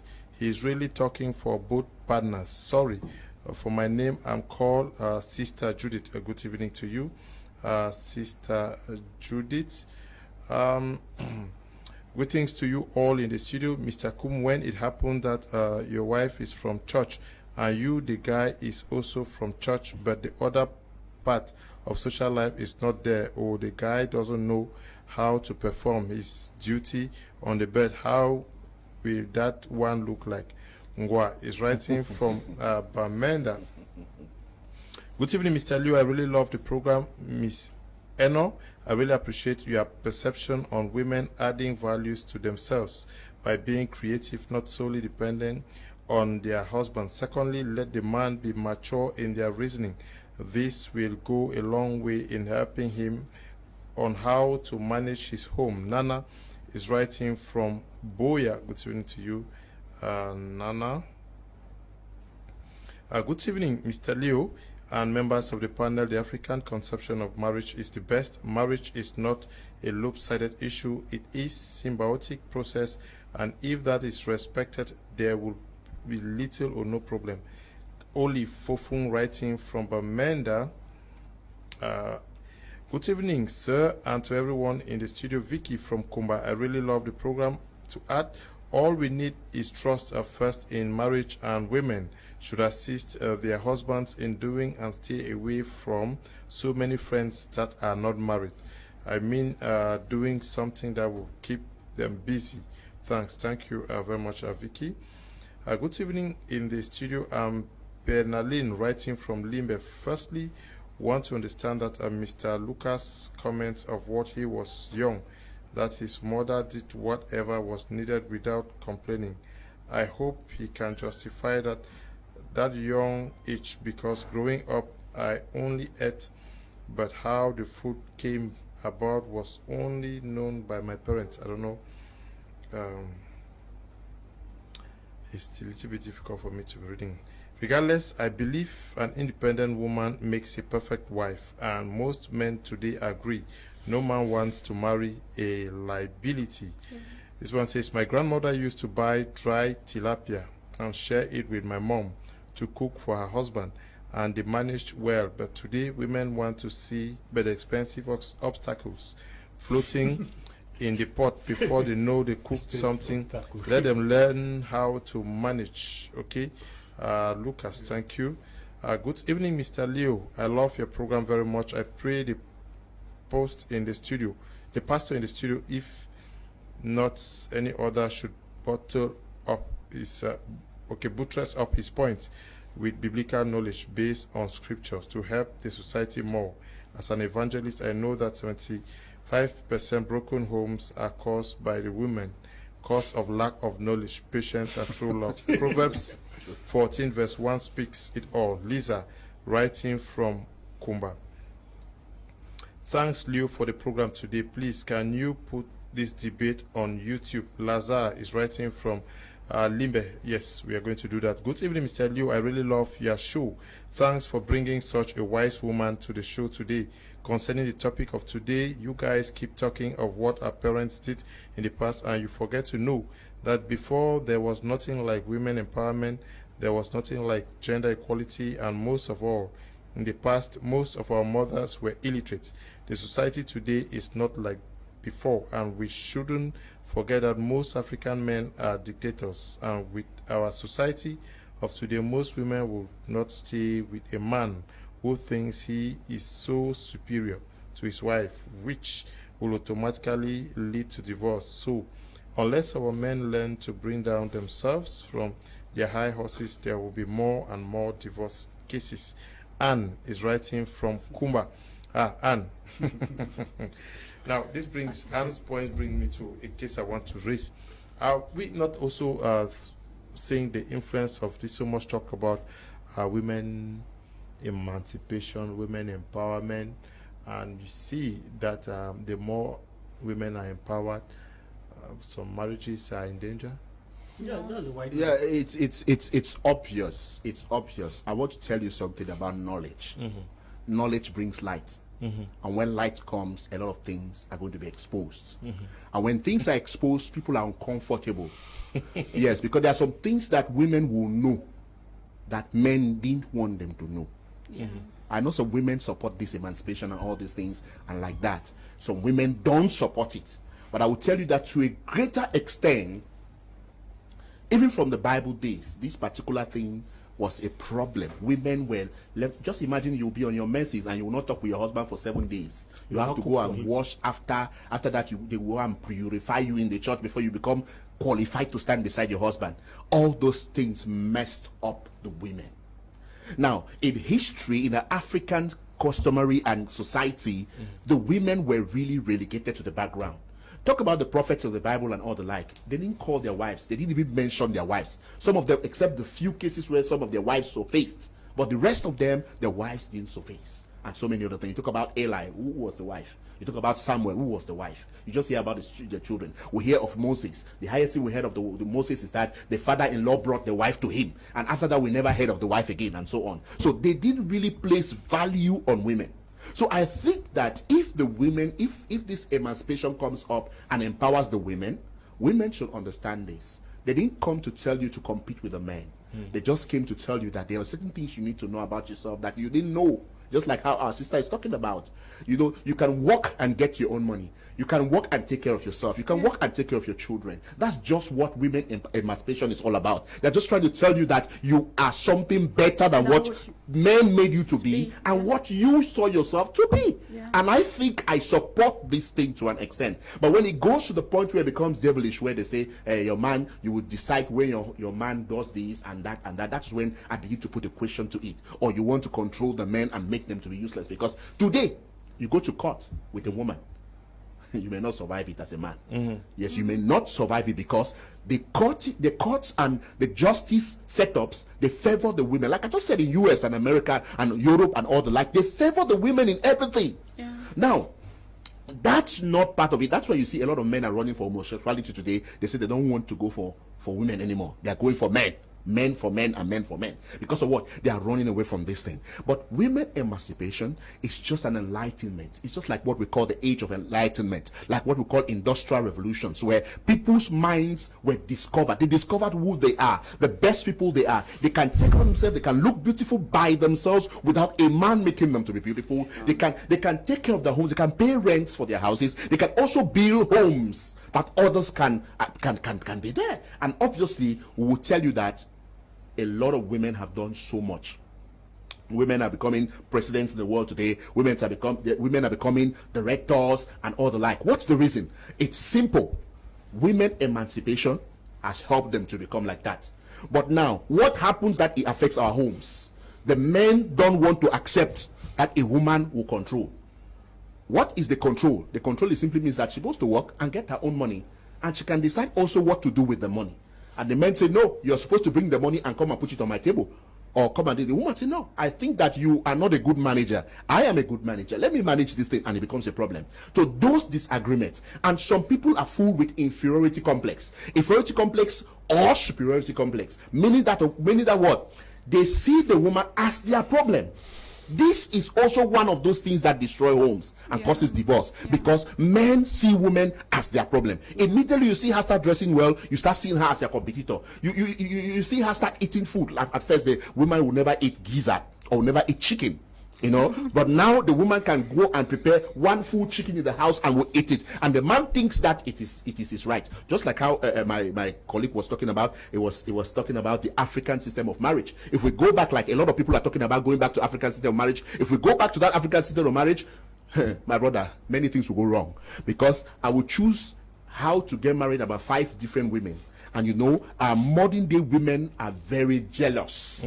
They will not accept so many things. They are very jealous, but do you also think that we are talking about also violence against domestic violence now? Yes. Many men are under very great violence from their women. We are talking, and almost everybody is pampering the women, but some men are dying in silence in their homes. Sometimes I stand with the men sometimes to say they suffer more than women. Actually. Yeah, because you see, do you know how the train road is? So, like, the train has so many roads. Yes. That is how a woman's mind is. A woman is a receiver. A woman can receive. A woman is by nature. A woman can manage emotion more than men. And secondly, the society look at us like we are weak, and we use that as our strength. Like if today I have an issue with my husband, even if I'm at the wrong, I will go to my neighbor and start crying. My neighbor will just turn the story around and be like, my husband is a bad person. Yes. But she doesn't know what my husband or what I did to my husband. Yes. At the end of the day, the man cannot explain himself, because why? Men they naturally have this ego. And they always let me use the word romance. They like to romance their ego, so people don't look at them less in the society. That's what I'm talking so about. Most men don't cry out. They don't. Because why? They don't want people to see them like, okay, he's a weak man. So the women always cry out so loud, making it to be an issue, causing sin and disorder. That's only now. And secondly, most homes are breaking out of. Some homes they break, and then the women start regretting based on their actions. Yes. Because they over-exaggerated what happened. And secondly, a man can die in silence. He will never tell the wife what is going on. Some days your husband will come home, he has some stress, maybe must have invested somewhere, and he's losing maybe $1 million or 10 million in business, and he will not want to tell you that woman. He wants to manage that alone. And when he comes home, he's all stressed, he doesn't have appetite to eat. You as a woman sometimes just give him space. Give the husband space and let him come over. Once a man comes over, he will always tell you what was happening. And a man will never sometimes share his problem with his wife, because why? He feels like he's a lion. He should absorb everything. He should take everything. He should take all the bullets and everything. But we women, we don't see it that way. We see it like once we are angry or we have an issue with our husband, we start quarreling and clapping our hands like, you go kill me today. Things like that. A man will never create, and that's why a man can easily just be afraid to just either he's left alone or he takes an action that will cost his life. But a woman will quarrel you the whole day, call you names, call you a cheat, call you a wizard, call you all names, but at night she wants you to touch her. That's the kind of being we are. We don't. I don't know if I can say. Let me not say we don't have sense, but we allow our emotions to control us a lot. We are being controlled by our emotions. And men, like I said, a matured man who is ready for marriage will understand that that is who a woman is. A woman is that kind of a person that she acts without thinking. But if a man should take a decision, means it's a very firm decision, because he must have thought of that thing over and over and over again before taking the decision.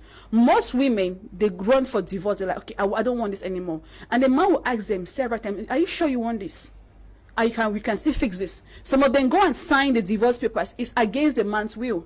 And the man will just be like, okay, let me free her. Because why? He's afraid of his life. I can be sleeping with her one day and she hurts me. Let me come in here about this issue of empowerment. When we talk about gender stereotype, yes, I'm really out for education on that. When you stereotype a woman to make her think that she's not of any good, she has nothing to offer, it's really bad. Women empowerment, yes, we have to educate our women to make them to know that they are productive economically and socially in building their. So women empowerment is very good. That is why even in Cameroon, the name of that ministry is Women Empowerment. Now, what I disagree with it is gender equality. I'm an African man. He was talking about in a home where they say the divide day, that this man cook on Monday, the wife cook on Tuesday. No. If my wife is sick, I will cook for the whole month that she's sick. I will wash her dress and even her pants. But it should not be as if it's equality that we share. That on Monday I cook, on Tuesday you cook. No, I am an African man. I don't tolerate that. Yes, no, and that's why I go back to the African context about it. I pay the bride price. When they are taking the white man attitude, they take it because it favors them. Then when they come to the African context, the one that favor the women, that's what women do. They go to the African concept, they remove those that favor them, they keep. They go to the Western way, they remove what favor them, they keep. Okay, fine. Equality, as they say that this one need to do this, need one this to do this. Why are they not telling us that, okay, fine, don't pay bride price, because according to the white man way, they don't pay bride price, right? But we suffer to pay the bride price. So we even tell you, I cannot come and stay in your house till I pay the bride price. You say, okay, fine, let's go to court. Court is not difficult. Church is just blessed. You say, no, you need to go and pay the bride price first. Secondly, you are with a woman. You will be the one to construct the house, do everything, and bring her in, and the eyes get open. But one thing I still go back to the African context to say it is that in the 1980s and the 1990s, which as I saw, you realize that our mothers were taking care of the home very well. The corn and the beans, which there are some of us today that we are 30, 40, our school fees were paid because our mother worked corn and beans in the house and paid the school fees. We know that. We empower women. We accept their support in the family. Now as we speak, you go to the rural areas, you realize that 80% of school fees that are being paid by the mothers. Because they do the farming, they do everything. Everybody, most of the people that have grown in the village, they understand what I am saying. It's only in the city area here that you realize that about 75% of the school fees are being paid by the father and not by the mother. Yes, I accept women empowerment. I am against the gender stereotype against women. Yes, all those, but please, the white man attitude of gender equality, I am not out for that. Women remain women, men remain men. The scripture says it. That is from our bone that you people were made. We were on earth before you people. You did not understand. So we should not misquote all this issue. We will empower women, we will support women, but women should know their limit. Okay. Sorry to tell you this, sir. A man remain a boss. Okay. If I'm in my house, I'm the boss. So when you are kicking against it, that's a main thing that they are the boss. Sorry. In my house, I'm the boss. Okay. Mr. Kum Pastor is rejecting the issue of submissiveness, but I believe that when she is not submissive to her husband in the house, there will be no love in the marriage. So women need to calm down themselves to attract the husbands towards her. And what is writing from Bamenda, good evening to you. Greetings, sir. What is killing most marriage today is that the fear of God is absent in most homes. Sure. Grace is writing from Boya. Good evening to you, Grace. This is Courage writing from Menda. Dear Leo, good evening. I'm really delighted with this show. I wish more girls listen to this. I wish to share an experience I had. I was walking with a friend one day who had liked me. So in our jokes, we saw a group of girls passing by. I immediately pointed to that friend of mine saying, "Friend, those are girls passing by. Won't you hook up with one?" Do you know his reply? He immediately mentioned, "I don't do slay queens. Those ones do not have money. They are moving with iPhones, natural hair, with empty heads. If you look critically, they have contributed no kobo into what they carry. They carry on. So you can imagine to what level men are skeptical about engaging with women who are not independent to a certain level. I wish more girls realized this truth and act accordingly." Good evening, sir. We need prayers for this married thing to go to thing. God really needs to intervene. Too much, sir. It is Nafi Comfort. Thanks. Good evening, Nafi Comfort. Good evening to you all there. Nice program. May God bless you all. Just to correct a point, we all generated from polygamous marriage. Faris writing from Mar 16. Mr. Liu, I'm enjoying your programs like crazy. Kudos to Pastor. He's so pragmatic. Belinda is writing from Douala. Good evening, Mr. Liu. You are doing a great job there. I appreciate that your programs are very interesting. More grace and greetings to the great guests you have in the studio. I am Pastor Hilary, writing from Oku. Good evening to you, Pastor Hilary. Hope Oku is doing well this evening. Mr. Liu, thanks for this program. I always watch your programs. Keep it up. Hello, Leo. More grace to the pastor. The upbringing matter in life. Kumba. Yaji writing. Don't know whether it's Yaji was writing from Kumba. Greetings to you guys. The pastor is saying some wisdom there. Cyril is writing from Kumba too. We are about to get married, but my fiancé loves drinking alcohol. I have ordered her to stop it, and it's bringing us serious issues. Please, what should I do? I really hate it when a woman has huge appetite for alcohol.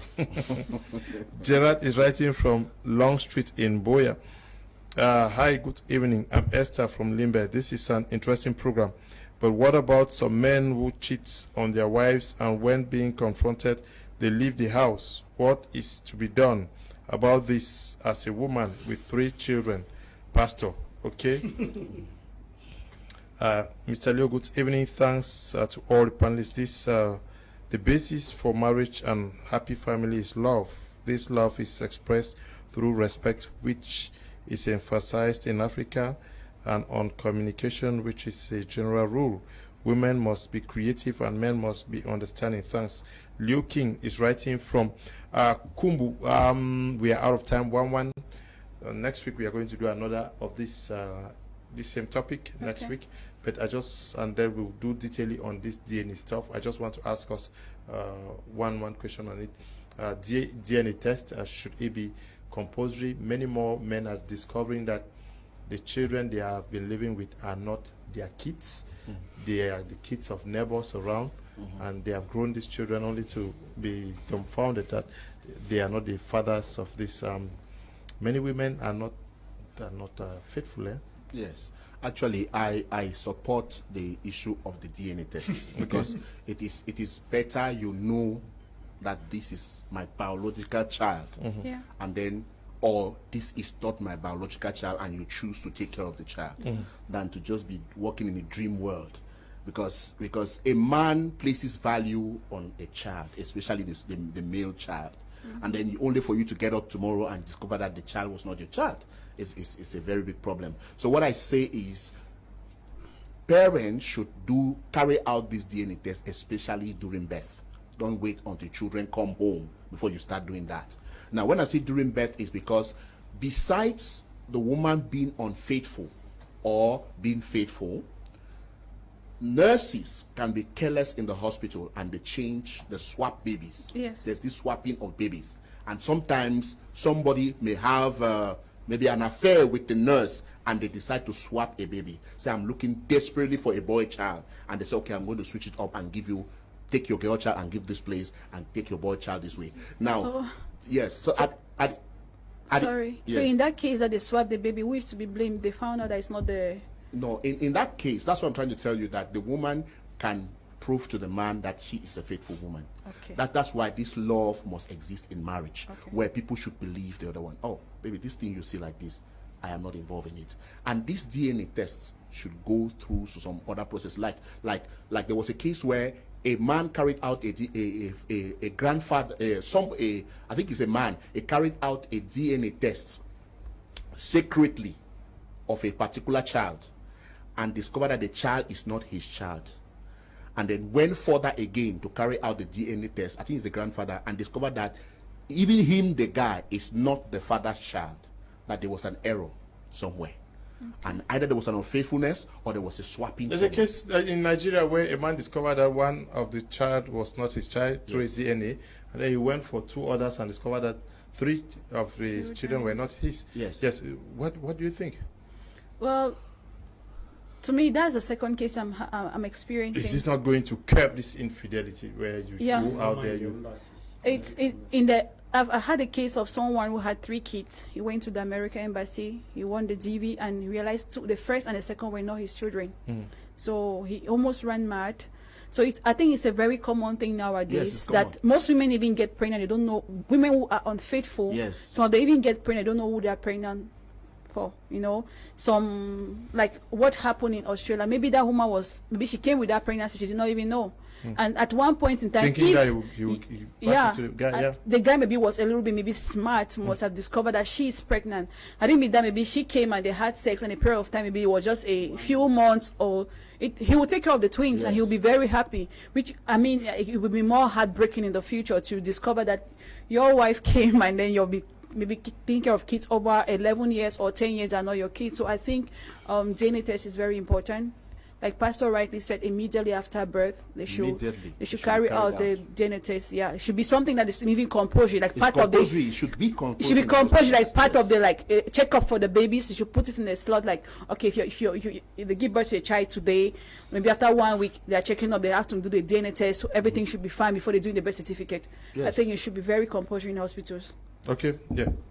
Please, I totally disagree with all of you. We have a lot of problem in Africa. If we bring DNA now in Africa, then all our homes we are finished. What are you saying? All our homes we are finished. Are you saying that most mothers have been unfaithful? It is not something that we are talking about. It's very clear now. It's obvious. When I get some of you saying this is the first case, second case, just go at the embassies there where you see people with their children. In any 10 case, 10. You experience 8 of that where the children are not their own. That's it. Secondly, we men, when it comes to especially workaholics, those who go to work a lot. When it comes to these sexually transmitted diseases that all of us, most of us men will go out, you realize that when you get that during a period of time, you don't treat yourself, you become sterile. Yes. So we also know that as most of the women are getting pregnant for men outside, we should know that majority of the men too, they are sterile. But the truth is, that is not my concept of I'm not promoting infidelity, because you realize that most of the women that they do that is very bad. It's satanic to make a man carry another person's child, say my baby. You even go to the extent of even giving your own father's name to a child that is really not your own. It is bad, yes. But I really think that us men will have our own role to play. When you get a woman, sure that she's there. There are many things we can do now, but I don't think this DNA stuff should be accepted in Africa. The government does not have finances to take care of children. Because when it happens like that, the marriage is finished. The woman may not even know who was the real father. Are you saying that without a man, the women cannot leave? Are you trying to say that? Because of course, we can leave. We can leave. Anyway, we can leave. No. So what you are saying is that many more women should bring the children of others under the roof of other men? No. I'm saying that is satanic. I'm saying that is bad. But please, they are doing that. No, it is wrong. I say it's satanic. How can we tolerate something that is satanic? But my point is that if that is done now, the problems will be too much for us to handle. It will be too much for us to handle. Because we say that we should go and do this test. I bet you 80% of Africans may see that their family is not actually Which means their no. family. If what you are saying is true, it means that we all along have been pretending that the men are the unfaithful partners in the marriage. Because if you say 80%, it means women have consistently been. It is 100%. It's just that you, the man. Okay, it's a 100%. No, I'm saying that it is 100% true. What I said, 80%. Okay. Why do I say so? You a man, you cannot get pregnant, right? So when you go out and you do it, and the woman tells that she's pregnant, I will see the pregnancy. Your wife will see the pregnancy, right? But if your wife goes and carry it outside and bring it inside the house, you know it's your owner. Yes. Will you ask your wife a question? But your wife know what she's doing outside. So the women actually, they are unfaithful. They are unfaithful. So they are the ones having the only difference is that we shouldn't have only about men, see, please. The difference about the faithfulness is that men, they do it for pleasure with no strings attached, and women do it with string attached. Yeah. But we know that women normally they do these things now. We should not also look at only the married people. You see, excuse me, Pastor. As a man now, if you visit a woman and you do, a slave queen outside, and you do it 2 rounds, you come in the house, you not have energy to touch your wife. But your wife can do it outside with 4 people, and even come back in the night on top of the bed, you touch her, everything go on smoothly. So we should also. It depends. It depends on the woman. It depends. Because most women, when they do it like that, they come back to touch and they don't accept. Excuse me, sir. When I know that it depends, we are talking about majority of the cases. Yes. When we say men are cheat, you will not answer me that it depends. What say men are cheat? We know majority are cheat. You will not tell me it depends. Yeah, we should also look at only DNA in the marriages. We should look at the ones the kids outside, because some women, maybe the single women dating a married man or dating a single guy, they try to tie the guys with babies. She can be cheating and having like 2-3 boyfriends, and maybe you are living out of the country and you have a one night stand, or you just have a short time with her. Before you know it, she starts thinking, you have to cover this your pregnancy. Most of these babies of the single mothers is also, they should try and look for their real fathers. Yes, surely, because a lot of people are taking care of kids that are not theirs. Because a lot of married men who are well-to-do, they're taking care of kids that are not their kids. Because why are these guys not doing control now? Because they can't do control, because at least they appeal for control. Because the thing is the women just like, okay, fine, let me just select the one that is well-to-do, and he'll be the father. Because they are single girls. Okay, they are like, okay, I don't want to get married now, and I'm a single mother. Maybe I will not be. Maybe guys will not accept my status of being a single mother and having a kid. Maybe the guy with my real guy, the real father is not well to do. So they just pick a married man who has money. So I think I'm encouraging most men, all the men who have kids outside their marital homes, please try to do DNA tests as well to know the real father. Mr. Kum, man-made machine and do fail. So I say no to DNA tests. Okay. People don't do that. Okay. Wow. I love that. Let us keep on with this program. Divine is writing from where? Divine, I don't know where you're writing from. This one says, Mr. Leo, I love your you guys program. Dahiru is writing from Yaoundé. Good evening to you, Dahiru. This one says, good evening, Mr. Leo. I salute you. Guys in the studio, I believe marriage is a union between 2 persons. If A does his part well and B too, above prayers, marriage will be a success. Susie is writing from Limbe. Susie says, genuine love above all. Okay. Talking about cheating, a woman is very faithful when she's in love. So why are many people afraid of DNA tests? Good evening, Mr. Kum. The pastor is not right when he said Catholics are permitted to divorce a non-Catholic wife. That is not a Catholic teaching. We have just one vow, for better or for worse, till death do us part. Thanks. Isaiah is writing from Kumba. We are going to come back to this very, very interesting topic. Pastor Alfred, it was a pleasure having you on the program this evening. Thank you very much, and I'm really happy I took part with you people. Okay, and also to you, Eddie. Thank you for coming. Thanks so much, and I just want to I just want to salute all those who are married out there, and I would say to the married women, please learn to love your husband more. Pray and be tolerant. Be tolerant. Learn to tolerate a husband, because I believe men are like babies. They are those babies that they deliver to us to keep growing. So it's a continuous process. We have to be their mothers. We have to keep being their mothers till death do us part. I'm not married, but I'm going by the grace of God, I'm going to get married soon. So till death do us part, we have to keep loving them and treating them like the babies. So let's be tolerant and accept their weaknesses and their strength. Okay, Mr. Kum, not all women can live like that. Okay, thank you for coming. Thank you very much. Take this opportunity to say good night to all our viewers, especially Suila Etel in Yaoundé and all my beautiful friends that I've grown to know them. We're in February, the month of lovers. Valentine's Day is coming. Happy Valentine's Day to everyone I know. Okay, so why do you people want to start what you can't finish? Which one is DNA?